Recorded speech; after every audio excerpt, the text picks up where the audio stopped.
All right, we can get started. So we're happy to have Fedor Popov from the Simon Center at Stony Brook, and he'll tell us about his recent work on entropic order.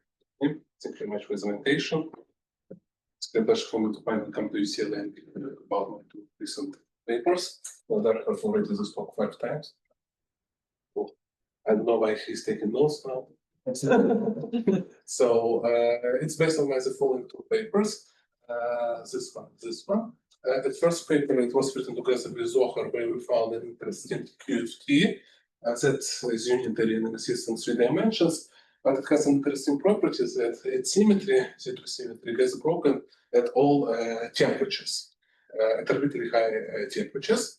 And it was quite an interesting result. But after that, Andy Lucas, after reading our paper and having some understanding how to extend it to lattice models, suggested some interesting generalization and managed, and based on some interesting examples that you can find from real world, we found some other simple lattice models that, in comparison to QFT, could be simulated using Monte Carlo and maybe realized at some point of the experiment that exhibits the same type of behaviors. And at large temperatures, such models still exhibit spontaneous symmetry breaking.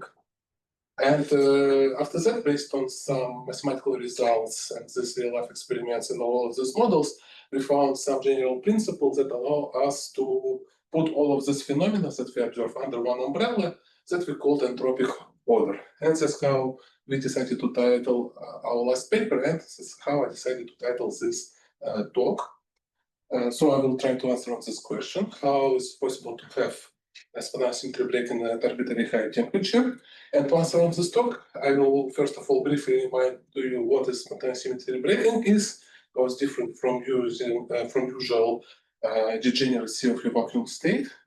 After that, I also will remind you the usual argument that tells you that spontaneous symmetry breaking can only occur at low temperatures and cannot exist at high temperatures. After that, I will tell you about real-life counterexamples that you can find in real life and violate this rule or idea why spontaneous symmetry breaking can exist only at low temperatures.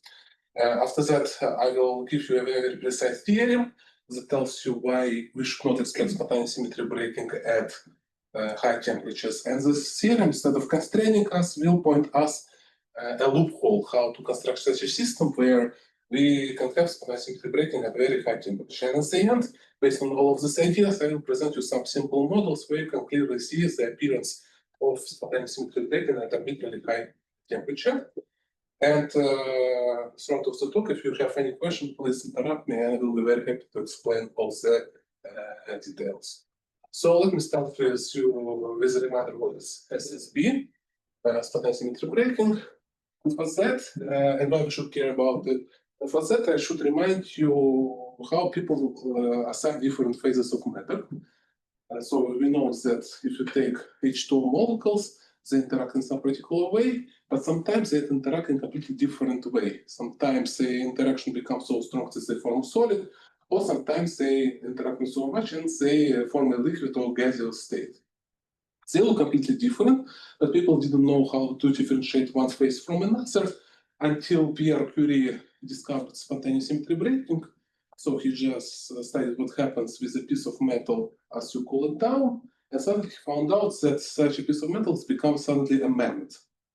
So even though the law governing interaction of atoms is rotationally invariant, suddenly out of nowhere, this piece of metal decides to break asymmetry and points somewhere. At first, it surprised Pierre Curie very much, but after that, Pierre Weiss came and explained it using some infill arguments.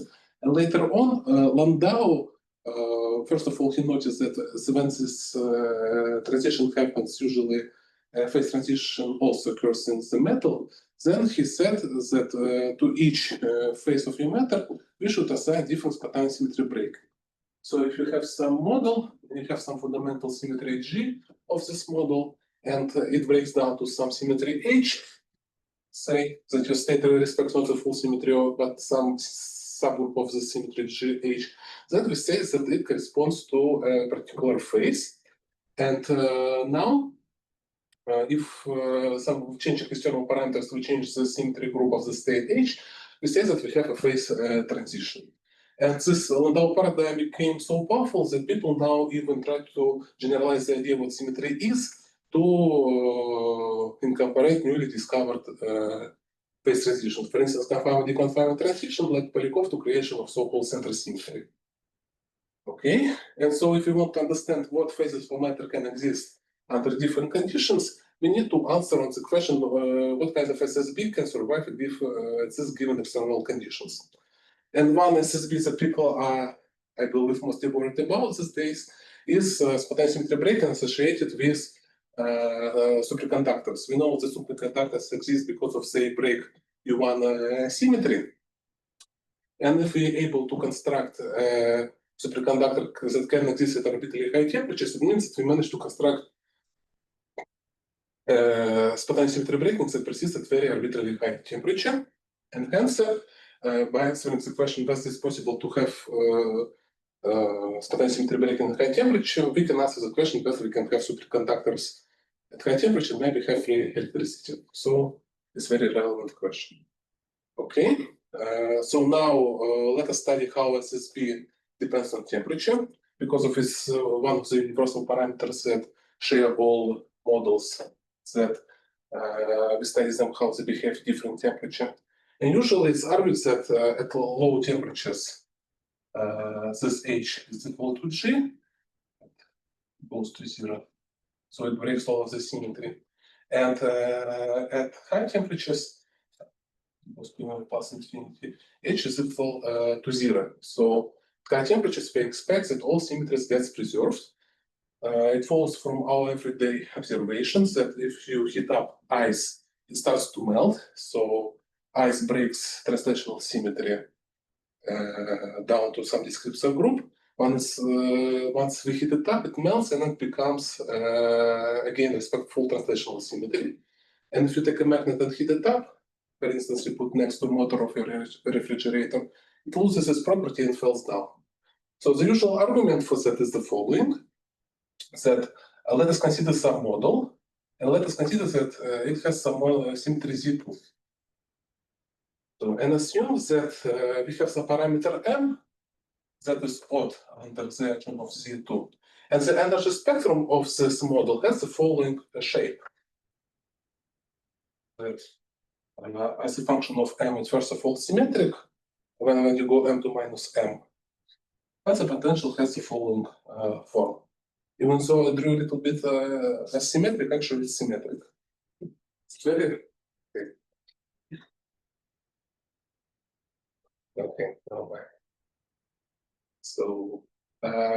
So now we can study what happens with the system at low temperatures. I will put my system somewhere here. And after that, it starts to experience some thermal fluctuations, but most of the time it will spend around one of these vacuum states. Thermal fluctuation will be very small in comparison to this barrier, and most of the time it will spend this time here. And maybe it will be such a regime that at the end, such system will go to this vacuum states, but it takes maybe forever, like billion years to go from one state to another state. And hence, if I compute some averages, it will have only contributions coming from this side. So from that, I will see immediately that my magnetization M will not be equal to 0. Because of once I average over time, the only contribution will come only from around this neighborhood. I will see that M is not equal to 0. But you might say that maybe I did something incorrect. Maybe I need to study statistical mixture of these two systems. So I will take a lot of systems. Half of them I will put into this state, and half of them I will put into this state. And that I should call general average. So my standard rule is saying that if I compute average of M is equal to this number divided by trace minus beta H. But first of all, as I'm just saying here that it seems that from the real-time dynamics, is this incorrect value? We need just to study stuff for the coming from this part. Roughly speaking, it means that e to the minus beta h gets split to the sum of irreducible density matrices. And these density matrices in some sense orthogonal, that algebra of local operators acts irreducibly on them. So by acting with local operators on rho plus, you will never get rho minus here. And second of all, if I study some small perturbation around this point, like add some potential h, say epsilon m, it will be highly unstable and then will immediately fall into one of the vacuum states.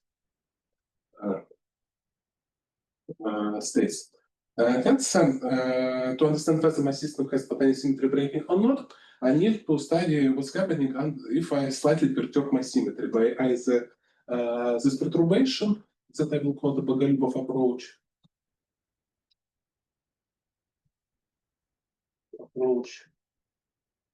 or by studying what happens if I put some boundary conditions that I will call a real approach.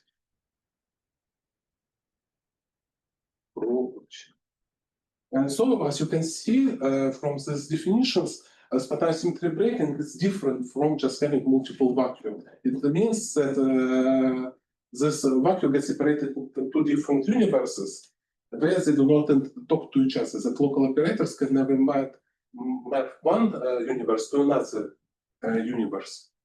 For instance, in contrast, say, to a spin 1/2 particle, as with Hamiltonian equal to 0, we also have vacuum degeneracy here. We can put the state either in plus or minus state, but we can map from plus to minus by using some local operators, for instance, as x.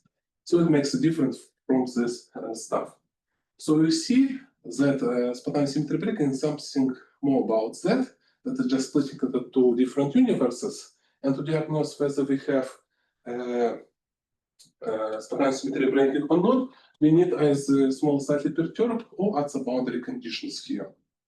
Okay, so now let us study what's happening once we heat it up. Once we heat it up, we see that this guy no longer relevant. Thermal fluctuations become strong. And after that, my particle will try to investigate the other universe.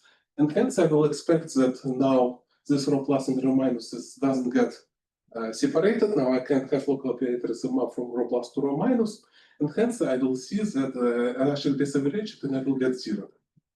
So I see that at low temperatures, my state prefers to minimize vacuum, minimize energy and try to live around one of the vacuum states, and hence it breaks symmetry. And at high temperatures, entropy dominates, or speaking, this term becomes less important. And after that, on the average, I will have restoration of my symmetry.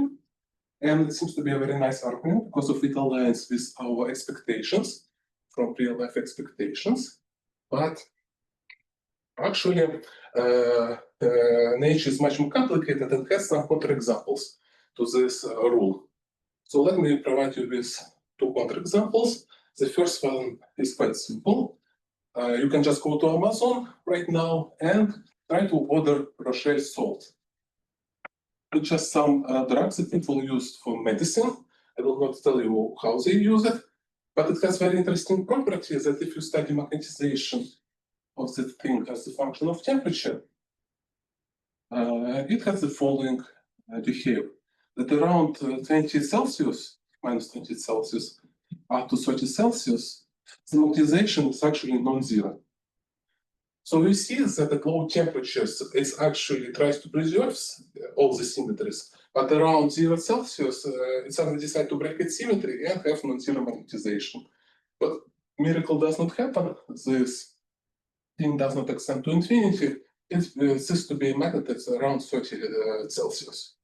So here, generally, we have such counterexamples to that. And actually, firstly, this example firstly motivated Steven Weinberg to find some quantum field series that would also exhibit the same kind of property that later motivated us to find such QFT. Okay, so the other interesting thing is so-called Pomeranchuk effect.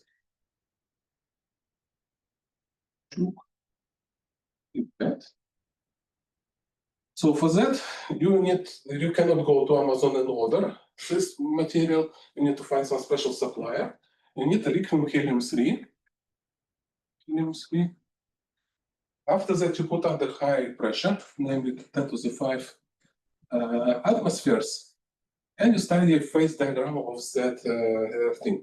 At first glance, it looks very similar to the usual, right here, to the usual water. So around 1 Kelvin, let me just draw it like that. Okay, no. For T bigger than 1 Kelvin, you have a liquid state. But for T less than 1 Kelvin, it exists in the solid state. So it behaves the same way as usual water. And now if you made ice cubes out of it, and will try to cool down your hot beverage, instead of cooling it down when it melts, it actually will heat it up. So it means that the phase transition from liquid to solid state here is actually not positive like we have for water, but it's negative. So once you put it into your hot beverage, when it melts, it will release more energy, making your beverage much more hotter. But people use it as the way around. They use it on the reverse. That now that if you put such a system under 10 to the 5 atmospheres, and when you cool it down, when it's solidified, it absorbs surrounding energy, allowing it to reach very low energy states. And people use such a clear states before 90s, but after that, people find much more useful ways how to reach low temperatures. And it was kind of big mystery why does it happen. And Pomeranchuk actually found a very nice explanation for that.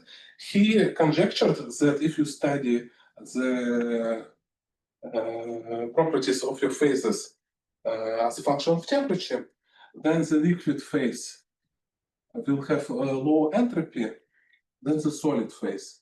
Here, so it's line for a solid phase, and it's line for a liquid state. The explanation that he gives that solid phase, when it solidifies, will have some additional vibrational degrees of freedom. This vibrational degrees of freedom will contribute some additional entropy. And this entropy is responsible for this difference between solid state and the liquid state. Roughly speaking, what's happening here is that allowing to go into the ordered state opens up some new channels into your system that increase your entropy. So here we have solid phase, not because of it's more energetically profitable, it's because of it's more entropically profitable. And one of the consequences of this thing is that now when you solidify, instead of releasing energy, it absorbs surrounding energy. So Pomeranchuk made some estimations of the difference of the entropy in his case, and it nicely matched with experiments. And from there, people decided to call Pomeranchuk effect. And that's why they believe that is a correct explanation for this phenomenon.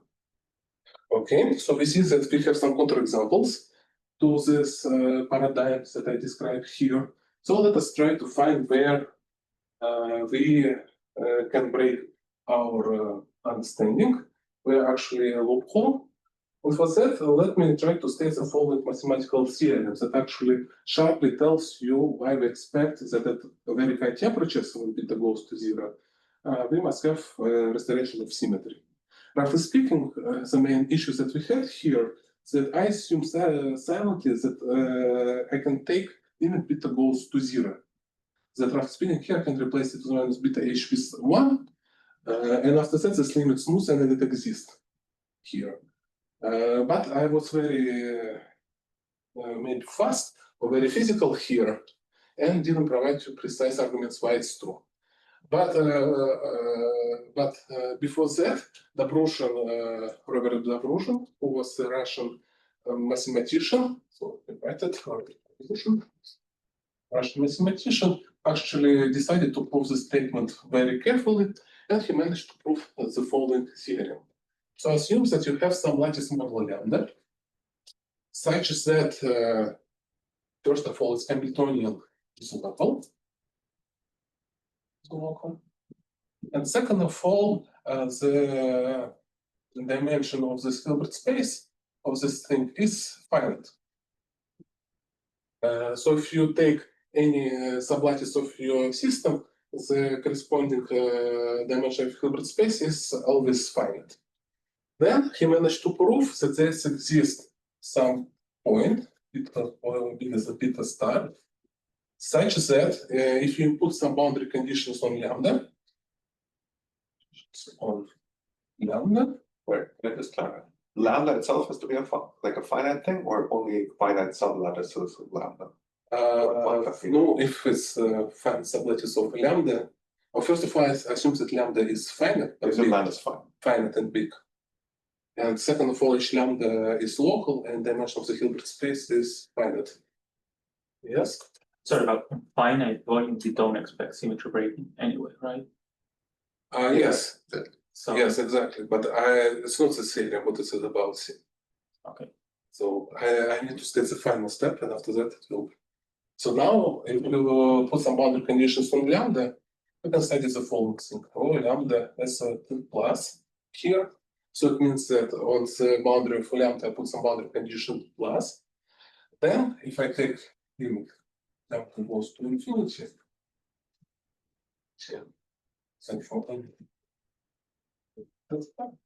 it's equal to some rho. It does not depend on this boundary condition plus here. Does it answer the question? Yeah. Okay. What is rho? Rho, yes, sorry. Rho plus lambda is e to the minus beta h. Lambda is boundary conditions plus. So at each finite lambda, this thing is very well defined, just a matrix in your Hilbert space. Defined as some Hilbert space specified with the boundary conditions. So this thing exists. And after that, when you take limit lambda goes to plus infinity, first of all, he also managed to prove that that you can now expand this thing as a usual exponent.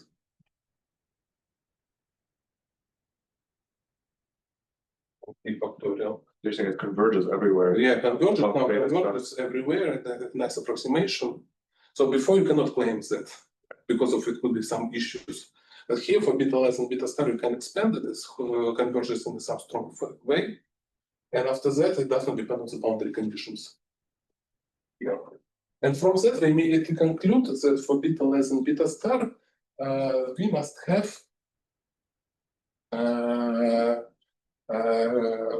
we cannot have a spontaneous symmetry breaking.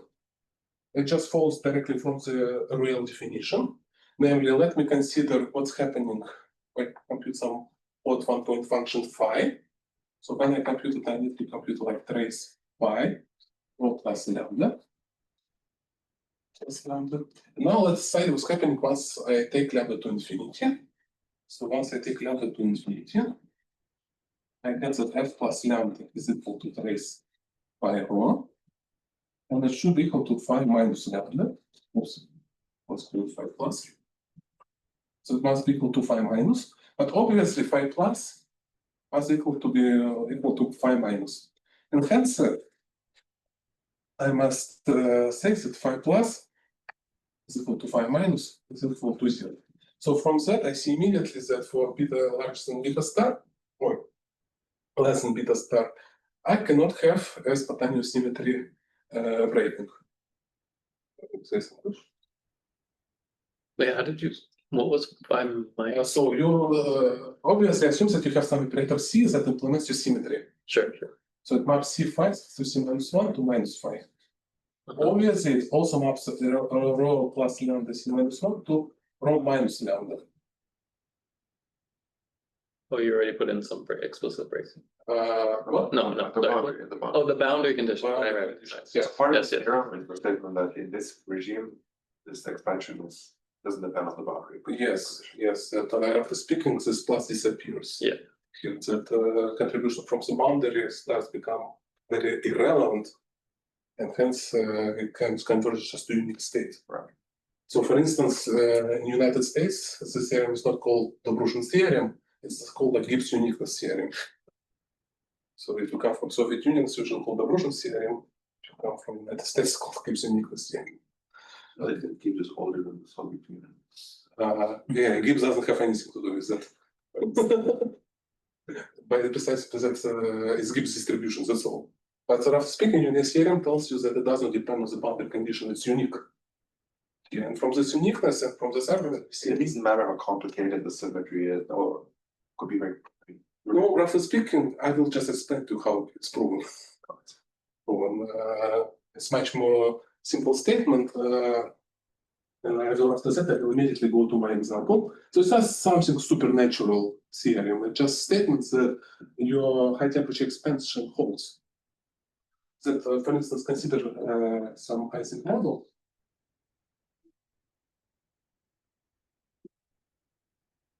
And let me put at each side some spin variables sigma I that takes value plus minus 1. And my Hamiltonian will be just like that. Sigma I, sigma j. So we're just visualizing model where so we see that it satisfies theorem of the convolution that each lambda is local. It connects only the ones connected by the edges. And the dimension of the Hilbert space locally is finite. Because if I cut out, it's just like finite dimensional. And now, when I study my perturbation theory, I need to sum over sigma i's. But now I can notice that I can replace the summation as summation of the following configurations. First of all, I notice that it could be written as the following product. With sigma I, sigma j. Do you see, everyone? Is it clear? Putaiment there. Okay. And after that, assuming that h beta much less than 1, I can start expansion of this guy. And after that, it will be some link expansion. That now I will construct such links, such fast configurations that connects two of my spin sigma sigma j. And after that, there will also be contributions coming from the boundary. Like they can come to a boundary, and this can come to the boundary. And the Bruchon's theorem is just very nice way of putting that this high temperature expansion holds. So he just, roughly speaking, proves that high temperature expansion for this quite general model could be written something and it has finite radius of convergence. And it does not depend on the boundary conditions. So just like a very refined version of all what already physicists know. Roughly speaking, that has proven that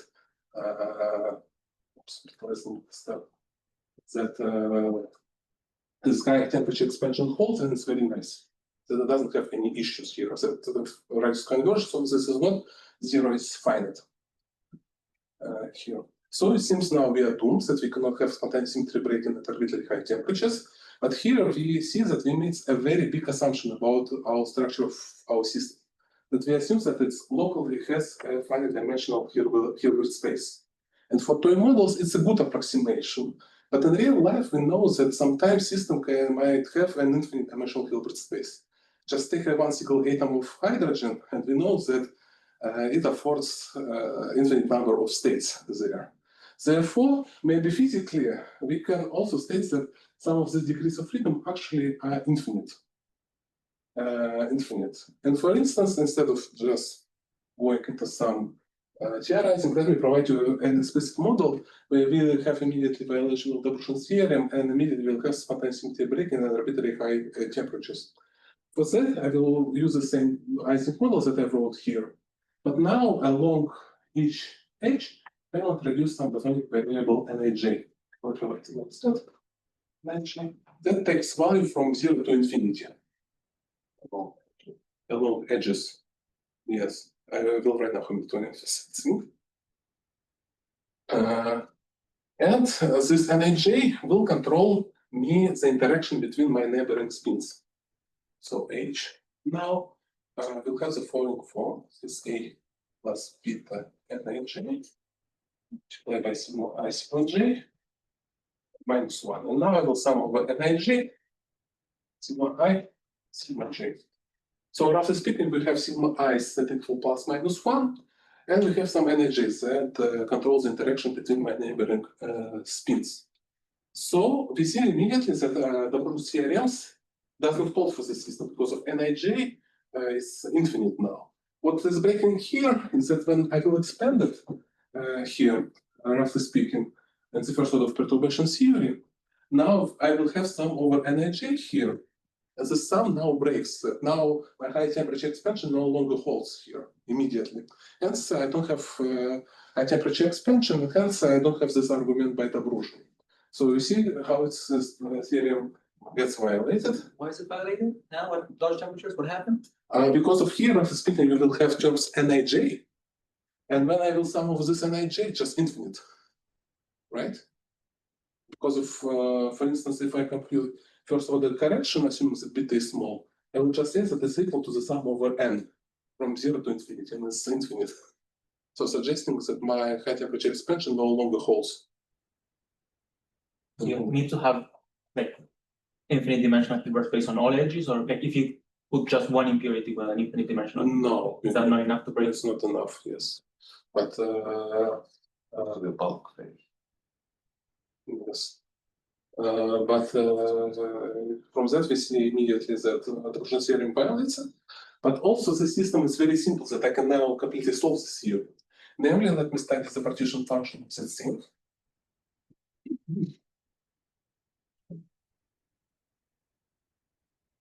And let me sum over Nij. What you're doing is you're having some infinite occupancy number, right? What? You have some infinite occupancy. Yes. Do you have real systems that have this? A hydrogen atom probably doesn't have this, right? Otherwise we'd be screwed. No, I don't know. I'm not experimenting. No, a hydrogen atom doesn't have an infinite occupancy number. You don't have a system. Reaper atom. Hydrogen atom. Hydrogen atom has infinite. Occupancy number in real life? No, not in your real life. So in real life, do you have a system with I don't know, but maybe one can construct. Like a free boson. No, free boson, yeah, but Adar is asking whether you can do it on the real life. Real life. No, No, because maybe I don't see any big restrictions to it, right? Because of maybe you can construct some gas of this hydrogen atom, and maybe you can approximate the same affinity in degrees of freedom on it. Okay. No, I will comment about in a moment what if happens is when Nij goes not from 0 to infinity, but say from 0 to some large number. So let me sum over Nij. And since sigma j takes binary value plus minus 1 as product, this summation could be carried out, and after that it will have the following form: 1 over T effective, that depends on initial temperature T, and some parameters A and B, multiplied by sigma I, sigma j, minus, not just sigma I, sigma j. So you see, if when I integrate out Nij, I get back to the old Ising model, but where the temperature is not equal to the temperature of my thermostat. So let's say that there is some temperature T. It's equal to some effective temperature that depends on this parameter T, real temperature, and these two parameters A and B. An interesting thing about this function T effective as a function of A and B, that it has a maximum, that it less than 2 logs A plus B divided by A minus B. So it has maximum, and it means that if I, for instance, know the critical temperature for my Ising model in 2 or 3 dimensions, I can fine-tune my parameters A and B such that they will be less than T critical.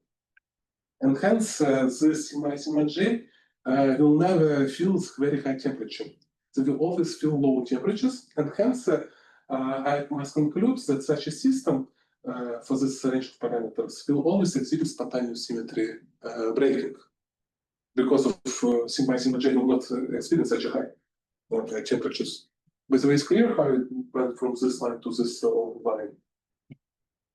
And from that, we see immediately that such a system would experience spontaneous symmetry breaking at orbitally higher temperatures. So what is happening basically is the following. We can notice that when sigma j is equal to 1, that thing gets flattened. That sigma j is equal to 1, and now there's no dependence on Nij. And hence on the links, we can have any occupation number from 0 to infinity. So by having system ordered, we somehow opened new more states. Because when system ordered, Nij can freely fluctuate on each of the links. But when sigma j is ordered, we introduce some chemical potential for Nij, and now they can no longer fluctuate. So roughly speaking, for NIJ, it's much more preferable to somehow set some fictitious temperature T effective that will cool them down. And hence, we have that sigma sigma j will always be in this ordered state, where they do ordered state. So we see it's very similar to the Spermer-Lenchuk effect that I wrote, where the ordered state actually prefer to exist in the ordered state, not because of it's much more energetically favorable, it's just because of it opens new channels where system can exist. Here, by ordering energy can go freely from 0 to plus infinity. And now you might wonder what happens if an Nij now not go from 0 to infinity, but to some large number n. You'll find out that now this function here is not bounded from above. It just go from 0 to plus infinity, but the critical temperature now for the system, so when T effective becomes T critical, means that T should be of the order and critical. So roughly speaking, by adding this Nij, we still can decrease this phase transition temperature. And maybe we can use it like in real life materials to somehow increase this phase transition temperature, for instance, have superconductors at high temperatures. Can I ask a question? Yes. Here the Hamiltonian, it's bounded from below, Yes. but it's not bounded from above, right? So it's okay. Like you take x squared plus p squared. P squared plus x squared. Hamiltonian. Just harmonic oscillator. It's bounded from below. Yeah, I'm asking if it's like that. Yeah. Yeah, but there is no issue. The issue would be if it was not bounded from below. Sorry, but this is bounded from below and unbounded from above. Yes. There is no like finite. Okay. Yes, and it doesn't have accumulation points, right? That if you study finite range, then it will have finite number of states.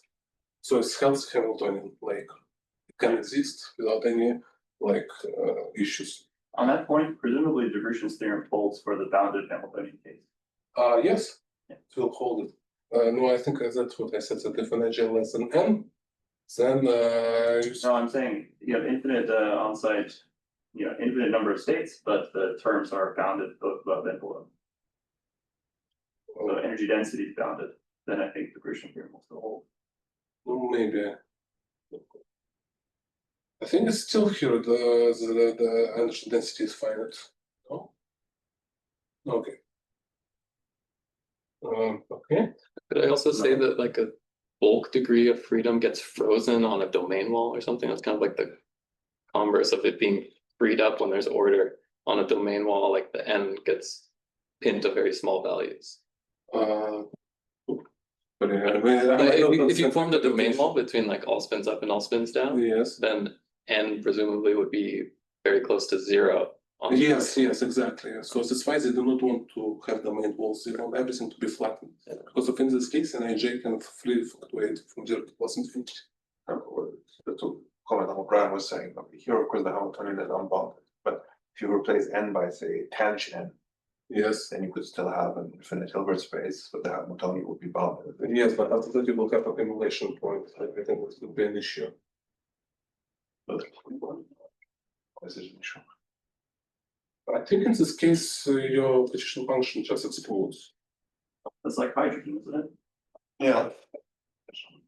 Yes, it's like a function. Okay, I don't know actually what will happen in this case.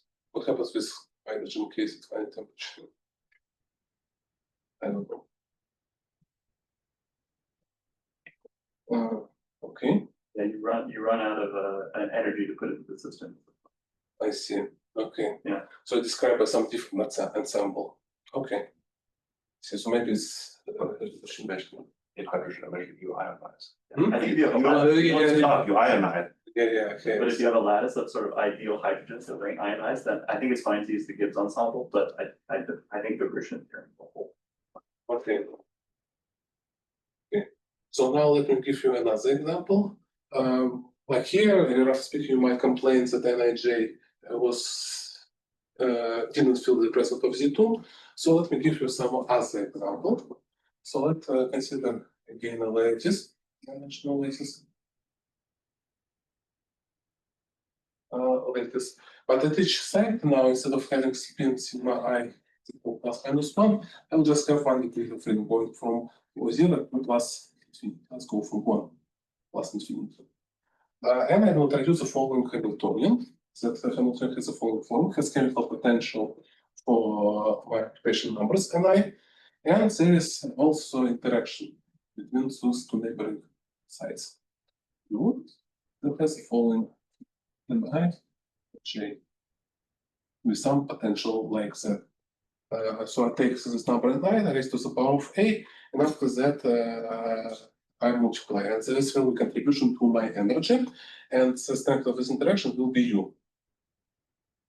And now I will want to study the phase diagram of that thing. So let me study what's happening. There's these two states. One state looks like that. So this gaseous state where we have, where you have approximately the same concentration at each side, like that. And there exists a checkerboard state. So note that I can simply get rid of this potential, set it to 0.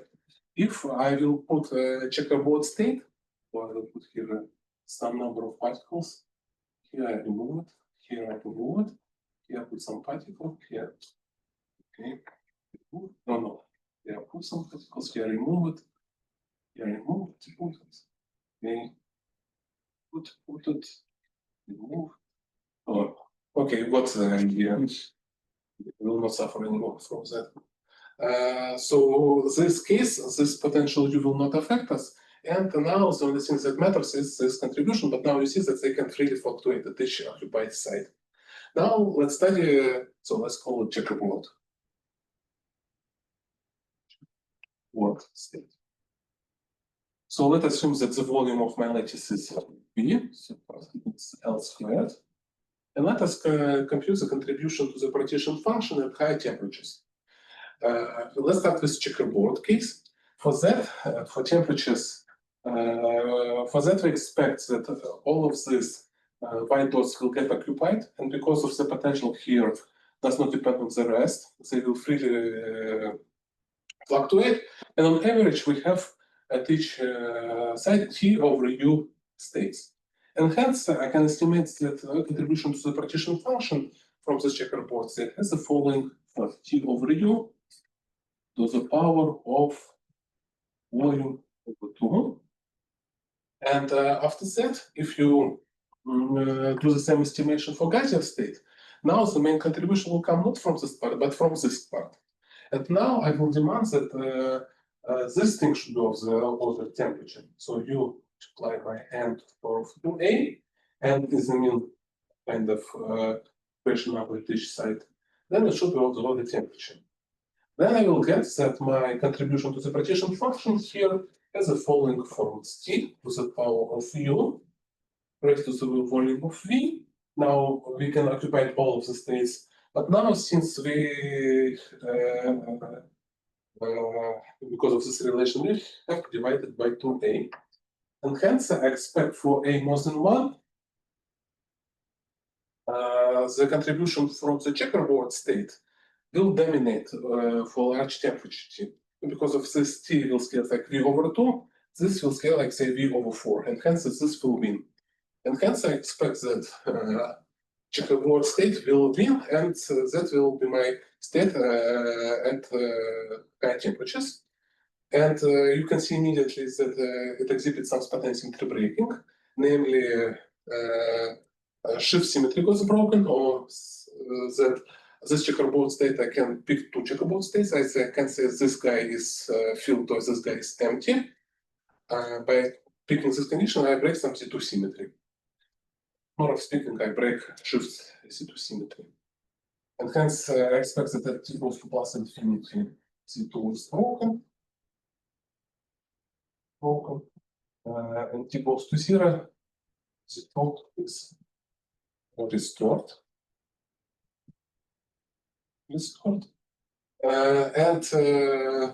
If I had slides, I would show you a very nice videos where you can start from some distribution. And in one case, low temperatures, it will go immediately to this state. If you go to high temperatures, after this Monte Carlo simulation, it will go to this state. But I don't have slides, so you must imagine in your head that it goes like that.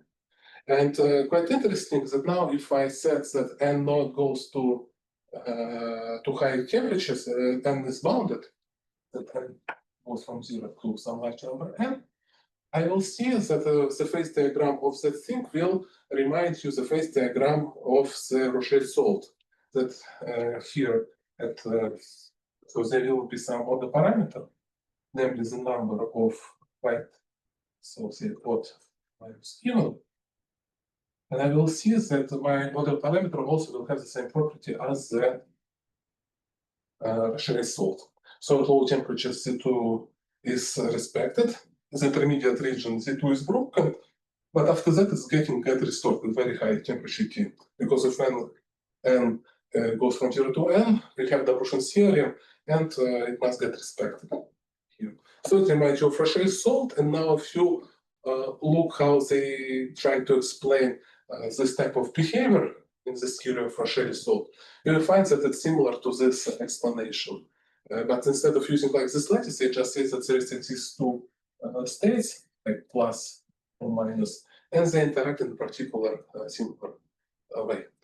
So you see that our idea is that if we assume that first of all we have an three-dimensional Hilbert space, and we associate order not with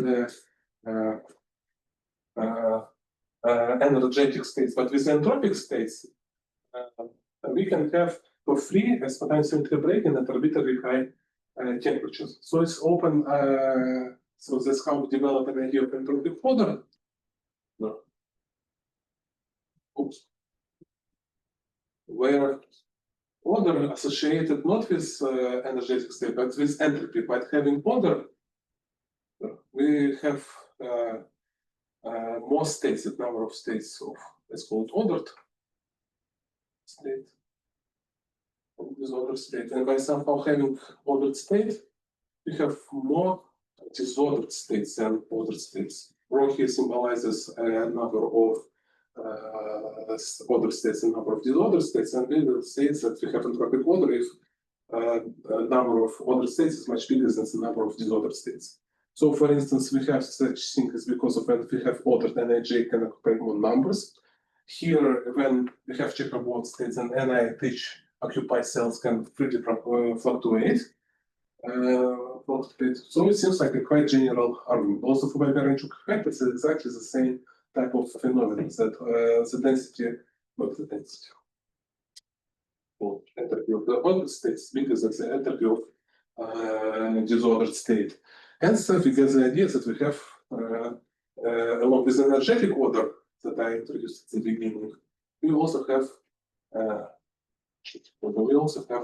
entropic order. And you can ask the question whether this is the same type of spontaneous symmetry breaking as I explained before.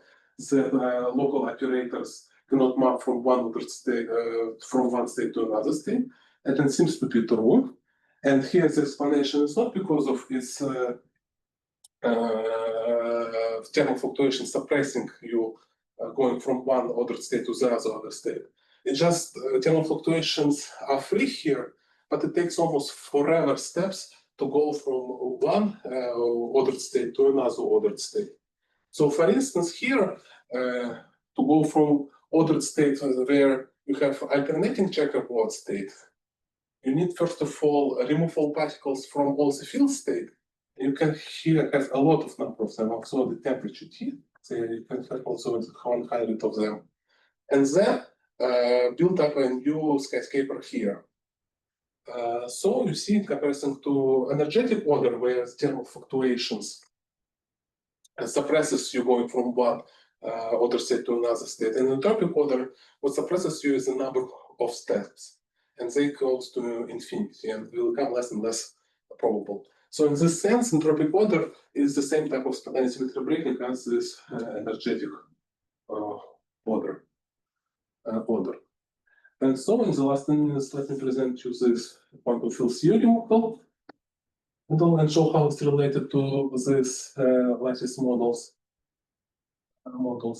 So first of all, when we go to the quantum field theory, we don't have an issue with the evolution theory, just because of usually we study like three bosons that immediately have a number of states locally, or when we take continuum limit, this beta star can go much faster than our scale A. And hence, we don't expect on general grounds that we have some objectives in the field theory to this evolution theory. So that's why let's try to construct some particular model. And for that, I would like to have a model that exists in a number of dimensions, unitarily, and it's better to be integrable in some sense, that I can somehow solve it and show that it breaks C2 symmetry. And to do that, I will just consider the famous large n vector model. So 1/2 mu phi squared. And I will already write it with in Haber-Stony notation. So it means that I have n fields phi I with dimension phi is equal to 1/2. And I have one field sigma with dimension delta sigma is equal to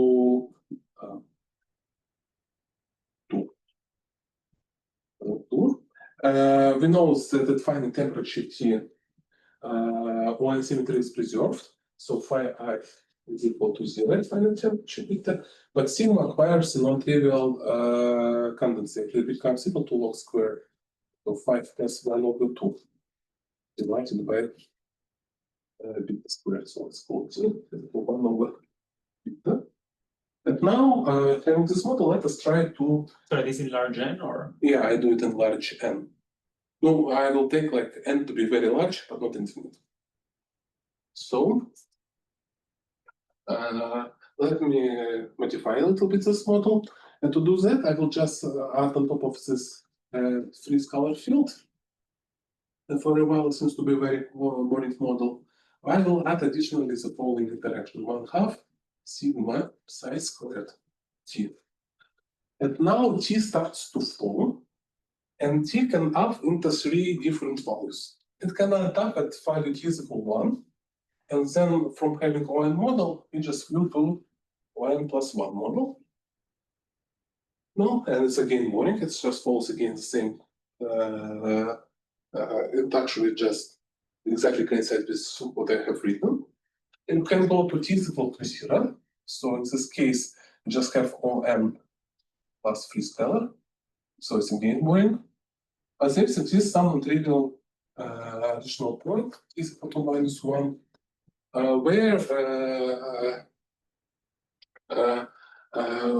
where this guy tries to find this fields phi I.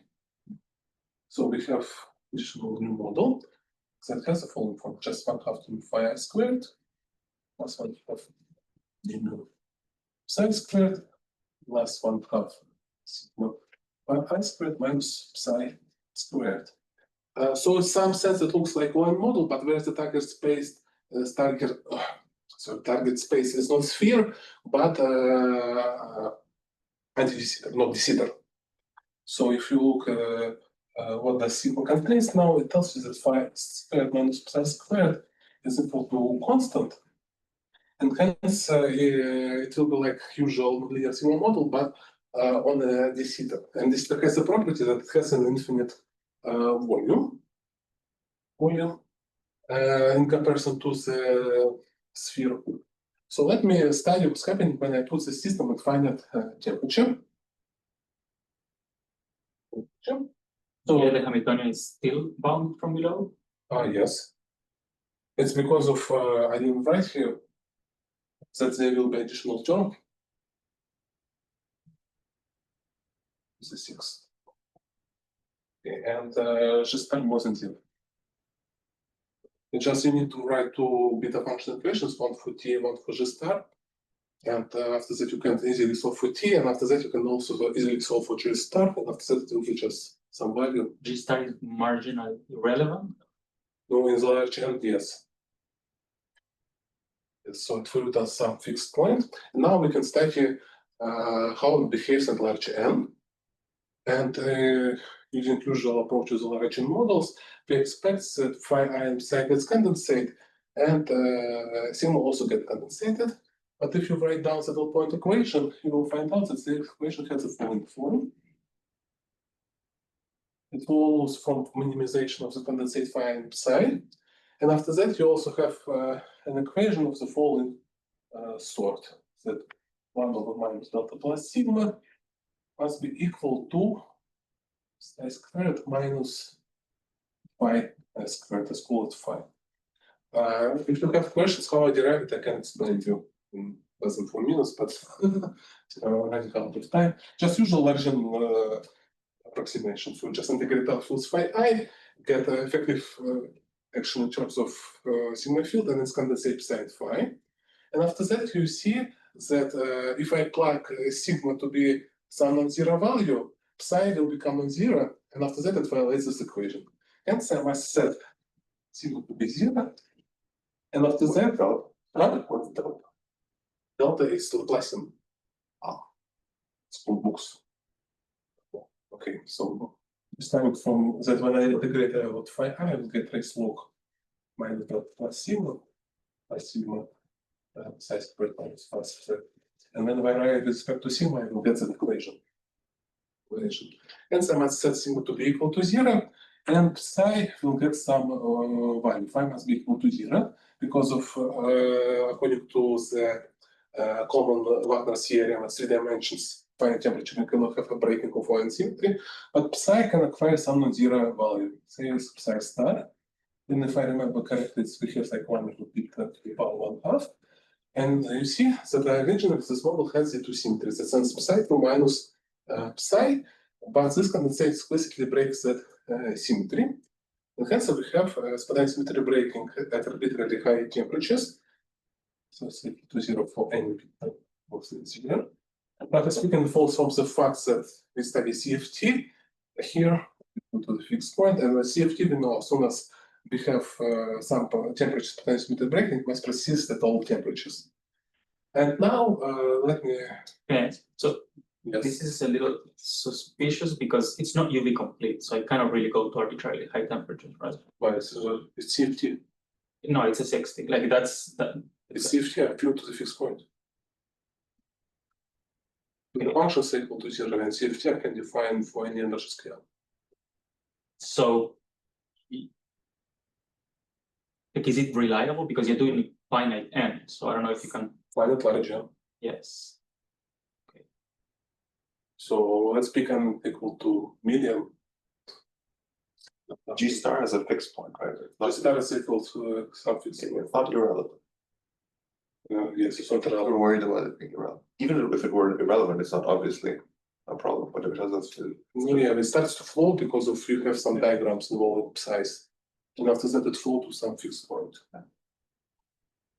But after that, you minimize it and find that it's some zero value. Then you have spontaneity to breaking. Now let me explain to you why it happens in this model. It's because of allowing us to have minus psi squared. We can easily set sigma to be equal to 0. And you can see as soon as I send sigma to be equal to 0, now g mu phi I squared becomes can fluctuate much more freely with non-zero rather than with non-zero sigma. And hence one can expect the entropy with sigma is equal to 0, it will be much more higher than entropy without sigma. And indeed, if you compute the entropy of that model, you will find that it has the following property. So it's entropy as a function of temperature, that this curve for sigma is not equal to 0, and as for sigma is equal to 0. Suggesting that we have more states with sigma is equal to 0, and the states necessarily have psi, okay. But also I did equal to 0, and here psi is equal to 0. And I said somehow by constraining my psi is equal to 0. And hence we have again this manifestation of this principle that I try to convey throughout the talk, that entropy of the ordered state here, where psi is not equal to 0, is much more high than the entropy of disordered state.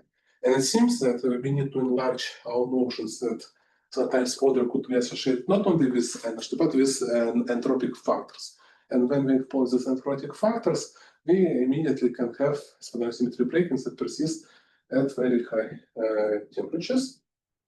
And the last but not least, comment that this model could be studied in 4 dimensions, and you can have the breaking of U1 symmetry that will get immediately as Higgsing of the pH field, and hence we can have some sort of superconductivity that persists at arbitrarily high temperature, but in 4 dimensions. Okay, so I think I'm done. It's exactly 3 p.m.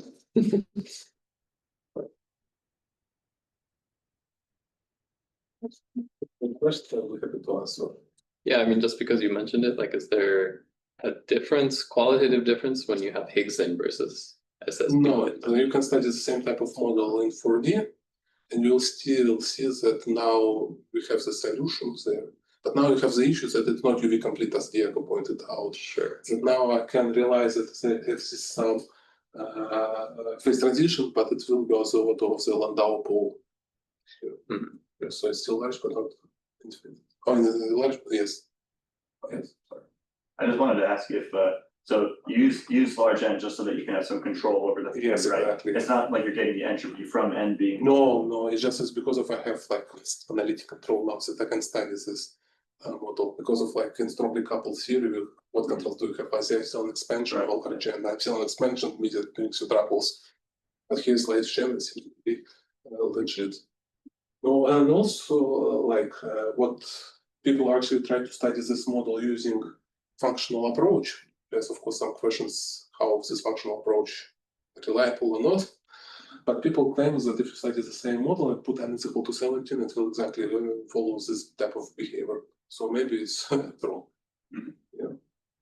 I also wanted to ask if there was anything along the lines of the Brushin's theorem and quantum field theory that you know, such that you can say like, you know, if all the terms in my Lagrangian are like positive definite or something like that, then. No, I think the Brushin's theorem is very incompatible actually with this. I understand that you can't directly translate it, because of course you have infinite number of degrees of freedom per unit volume, but like, I don't know, this little minus sign is doing a lot of work. Yeah, it's like it does all Like if you have a cubic, like maybe if you don't allow cubics, this can't happen. Like I would suspect that's, or you will have only even powers.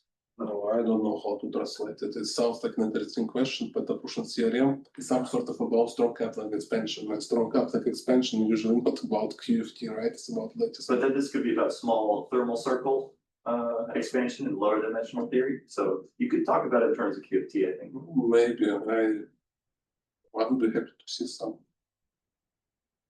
understanding through this Brushin's theorem. But here, like immediately, like you know, we have fields phi, it immediately breaks the Brushin's theorem, right? Yeah. Yeah, so we have like in terms of degrees of freedom. Yeah. I think it's really difficult to make a theorem where that's based on saying that the classical Lagrangian only has plus signs, because we know examples where calcularly you have some bosonic model with only pluses, and then if you compute effective, but then Oh, okay, so eventually yes, it doesn't mind. I didn't hear you. I think it's actually no, we cannot say, right? You know, if I add some terms in Lagrangian, like 5 to the 4th, it's not positive definite, right? No, that was the wrong thing to say. I think you really want to just avoid something like this cubic though. Okay. Maybe. Anyway, I don't know how to see it from the Brushin theorem, but maybe no, I have like some qualitative explanation of how this model works. So let me start the following model. Let's call it like off-topic discussion. So I have like some lattice model, but on each side I have some vector ni, but this ni constrained to be not on a sphere, constrained to be on a de Sitter. So at each point we have the de Sitter space here. Space. Not in the sense like real quantum gravity, just like real de Sitter space. And now I will use Hamiltonian that computes just ni nj, and here's Euclidean signature, plus constraints that f1 of ni minus 1. Whereas fni is just constraints that this guy on a de Sitter. Now, if I want to compute some correlation functions ni and j, I will expand it like usual perturbation theory. It's just a second chapter in Polykov's book after this ICID model, where he studied nonlinear sigma model. But now when I average it here, I again see that it's infinite. It's just because of now average not on the sphere but on the receiver, right? So again, here like temperature expansion breaks just because of I have infinite dimensional hyperspace. So roughly speaking, what's happening here is because of this target space become infinite, non-compact target space. So in some sense, you can say that indeed this minus sign, the main thing that does work. Any questions? All right, thanks, Fedor, again.